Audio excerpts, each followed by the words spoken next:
Hi everyone, in this video we're going to go over all the important information you need to know about the upcoming game Armored Core 6 Fires of Rubicon, developed by From Software.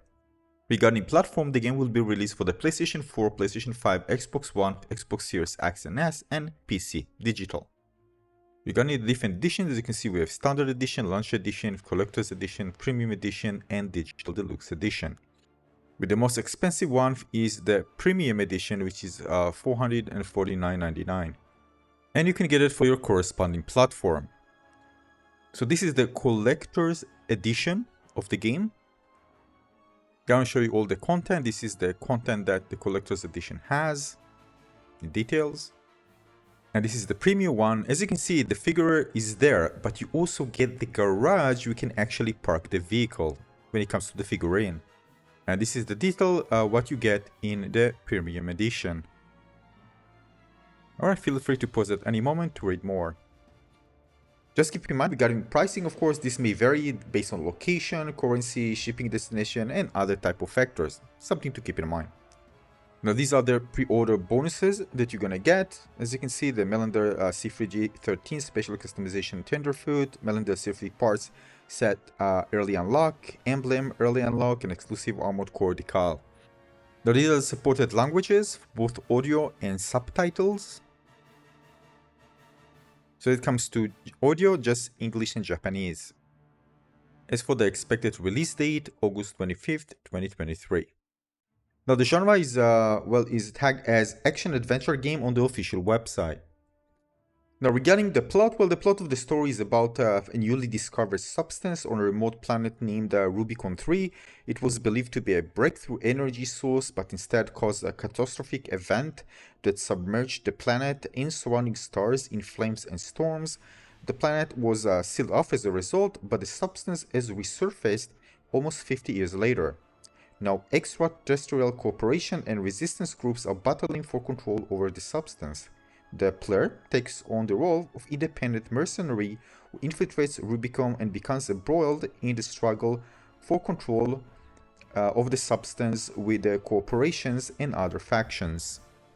Now when it comes to multiplayer, I had to admit that I was getting confused, so I tried to aggregate information on unofficial sources, and basically what they mentioned is that the game will feature a multiplayer mode in terms of versus mode.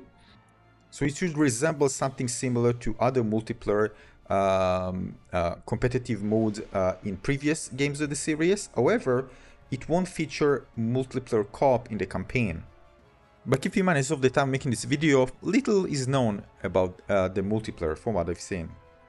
But I did read on the loadout.com website that they mentioned that with an interview with Hidetaka Miyazaki, that it's confirmed that the game won't feature any co-op within the story mode.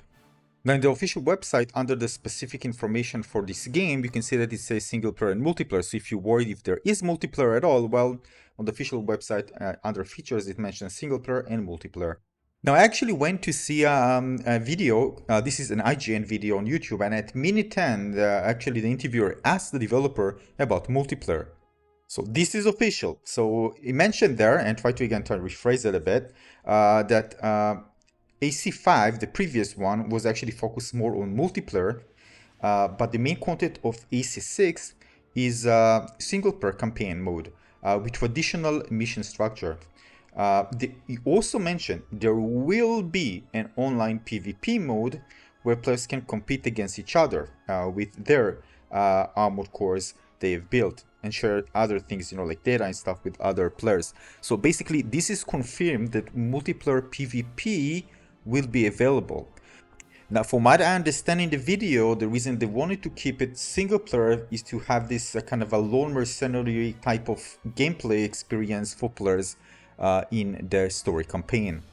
Now regarding optimization, I know this is again my kind of opinion here. I know that many players actually kind of worried because again they saw what happened with Elden Ring on PC. If the optimization wasn't good, and I played it on PlayStation 5, it ran smoothly. So again, this is just where we need to wait and see. Hopefully everything will be fine on PC, but again, some players who are worried or also have the PlayStation 5, and again, it's easier to optimize for a single very dedicated platform, right? compared to if you're bringing to a very saturated PC market. So I do hope that things will be alright, but again, this is I can understand these worries, but nothing really I can comment on that. But well, I'm probably going to get it on the PlayStation 5, but I haven't decided just yet. Now, regarding system requirements, what are the minimum and recommended system requirement for PC? We only have right now on Steam the information, so this is the minimum system requirement. You can also just see the 64-bit processor for the recommended. This is probably gonna be updated in the future, hopefully sooner than later. But again, if you wanted to see the minimum requirements, that's what is mentioned on Steam for PC. And just if you wondered, in comparison to Elden Ring had higher system requirements, minimum system requirements. So whether it means a lot to you or not, well, that's how it is, just sharing. Now this is regarding free upgrades. As you can see, this is from the official website. Note, PlayStation supports free upgrades and Xbox supports smart delivery. Alright, so basically, for example, if you buy it on the PlayStation 4, you can play on the PlayStation 5 version without paying extra for it. Well, is Armored Core 6 Souls-like? Well, according to GamesRadar.com, they said with the title From Software says Armored Core 6 isn't a Souls-alike. Describe it in the most Souls way possible. Now, basically, in the article, there's some things mentioned regarding the aggressiveness of the combat. That you expect, of course, to see in all the Souls game. Something like that will kind of be, well, borrowed in some way or another, most probably in Armored Core 6. And although I read that some players actually fans of Sekiro actually found some mechanics that are similar, well, probably got some players excited, but overall, based on what I've read in different locations, unofficial ones, it's not going to be a Souls-like game. It might be difficult, it might be challenging, but again, doesn't even have a built-in multiplayer for the campaign and other features, so most probably it won't be something close to the Souls-like, but maybe borrow a few things here and there. So yeah, I'm sure some will be disappointed in this aspect. Others actually don't want another Soul game, would prefer it not to be super hard. Again, everybody with their own favorite preferences. Personally, I wouldn't mind it be Souls-like, but from what I read, it's not going to be like that. However, I did read on comicbook.com, there's an article there, more information about the game, and they mentioned that boss battles will apparently be tough and intense, with emphasis placed on trying them several times until the player figures out the best way to approach them. Well, going to be probably difficult, but most probably not like Souls-like difficulty. Now, this is something that also what I care about, and this again mentioned on comicbook.com that I read, whether you need to play AC5 to play AC6 story-wise. And it's mentioned there, and we're going to quote, player that didn't play the game or just forgot what happened will be happy to know that Armored Core 6 story will not be a continuation of the narrative from Verdict Day or Armored Core 5. So again, this is good for new players who are kind of disconnected or never even played an Armored Core game before. You can just dive into the game without actually playing the previous one, story-wise, of course.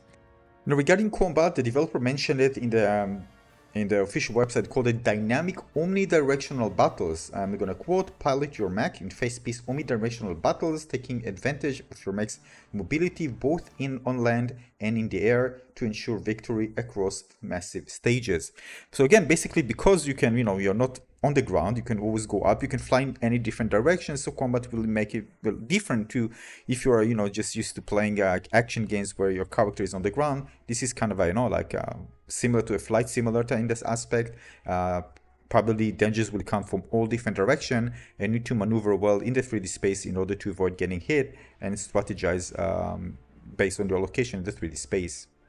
So basically, I expect it to be kind of something that feels more like a bullet hell. You need to pay attention to where enemies are located, where projectiles are coming.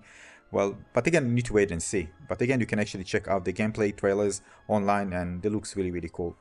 Now, it is configured, of course, it's also on the official website, but just if you wondered, they're going to be boss fights. It's actually tagged as 3 boss battles, deployed a wide variety, I'm quoting here, of offensive and defensive tactics of close and long range to take down powerful enemy bosses. So again, this is information aggregated from different sources, official and unofficial, and my own opinions added as well. I hope you find this one useful. If you have questions you haven't find answers, let me know in the comment section below. Again, I try my best to keep things as accurate as possible. If you find a mistake, let me know in the comment section below as well. Thanks for watching. Also consider maybe subscribing to my channel and tell me if you're going to play the game, if you like what you see, or if you are a big fan, if you're disappointed or not, in the comment section. Thanks for watching, everybody. Cheers.